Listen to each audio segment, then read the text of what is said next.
The editor, Alsafsa, Srinagar.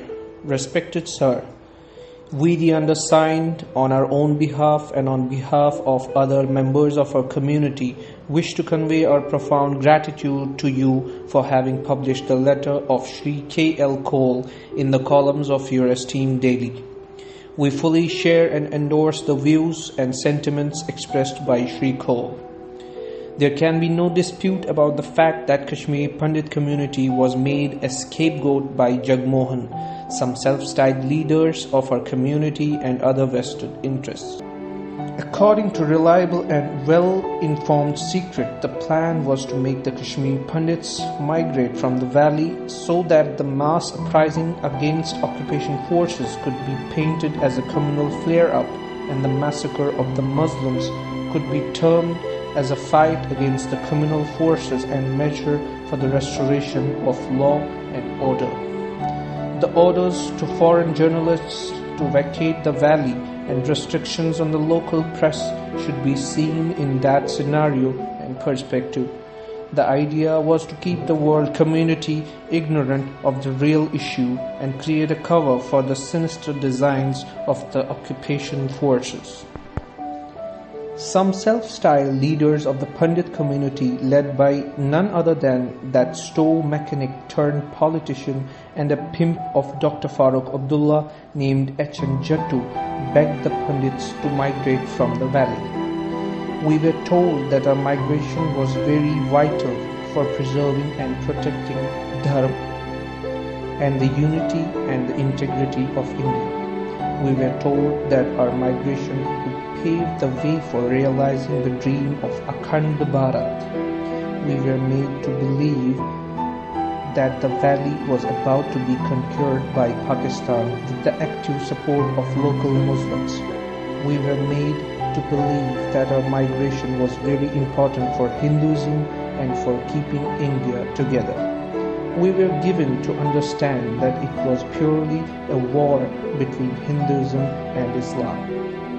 At the same time, we were assured that as soon as the people of the valley were silenced and made to surrender, we shall be sent back to our homes. That day has yet to come, and under the present circumstances, we do not see any such hope.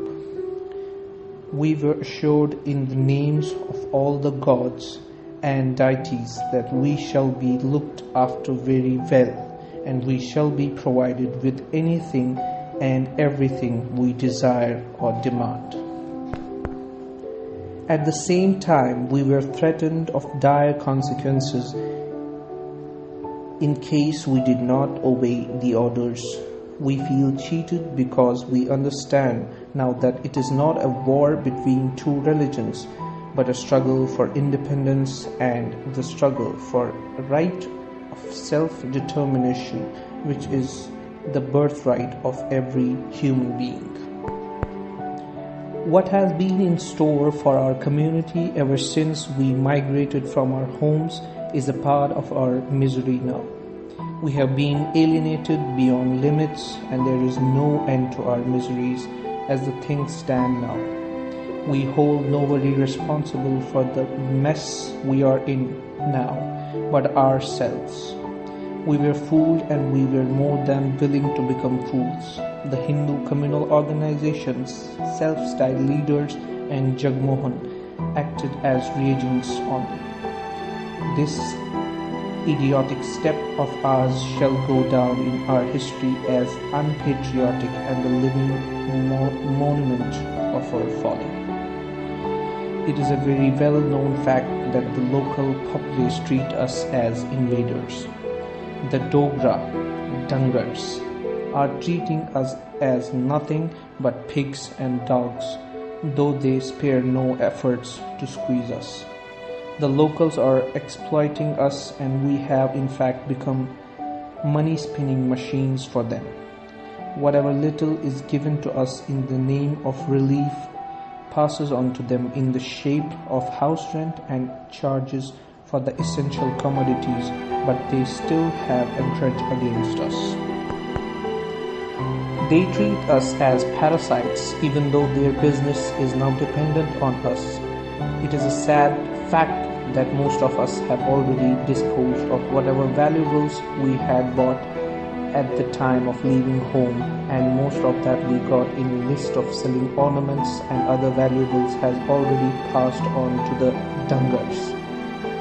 Let it be understood that we have nothing in common with the Dogras, not even the religion, because the Hinduism they practice is something different from the Hinduism we know. Hinduism, in fact,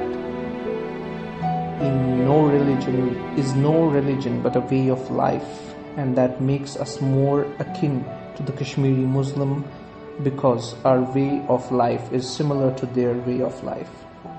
We share everything with the Kashmiri Muslims. Our history, culture, ethos, traditions, customs, and the language is common. We are largely dependent on them because they are in the majority.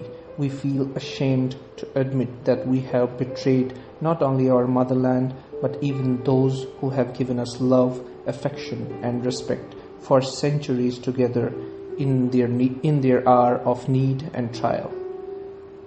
We feel ashamed to have become tools in the hands of enemies of our nation and for not participating in the freedom struggle of our motherland from the alien rule. We also feel ashamed to admit that we have knowingly or unknowingly committed a great blunder by playing our part in communalizing the situation and the freedom struggle, whereas we should have been a part of the struggle.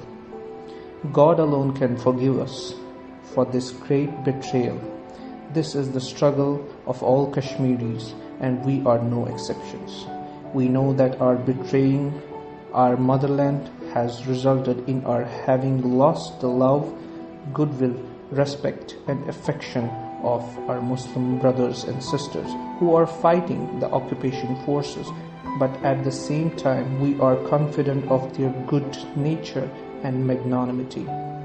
We are sure that they will forgive us in the true spirits of Islam and according to the teachings of the Prophet Muhammad sallallahu alaihi wasallam. The Pandits living, or more precisely rotting in Jammu, can be divided into three categories.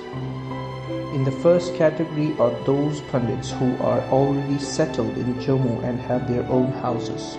Shri Cole has rightly remarked and observed that these Pandits treat us like invaders and call us refugees, even though they also are getting the benefits. The benefits by fraud and proxy, which are meant for the migrants. The second category consists of those Pandits who have practically no property worth its name back home. These Pandits come from the areas of Habbakadal, Ganpatiyar, Ranawari, etc. Most of them have no permanent source of income in the valley. They are more than content on receiving relief and have practically nothing at stake in the valley. This is how members of this category are more vocal and take a lead in defaming the Kashmiri Muslims because they do not want to return home. Most of these Pandits have given their daughters in marriage to the Dungars with the hope of getting their favors. Most of the self-styled leaders come from this category. The third category is of those Pandits who come from a well-to-do background and have left back property worth lakhs of rupees in the valley. This category is more than eager to return home.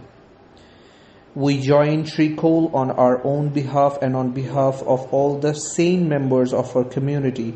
Thank God we are in majority in appealing to our Kashmiri Muslim brothers and sisters to forgive us for the betrayal and allow us to return home. We also strongly condemn the atrocities that are being unleashed on our brothers by the Indian occupation forces.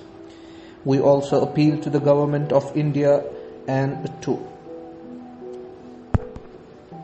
and to all peace-loving people of India to fulfill the promises that were given to us by their leaders like Pandit Jawaharlal Nehru.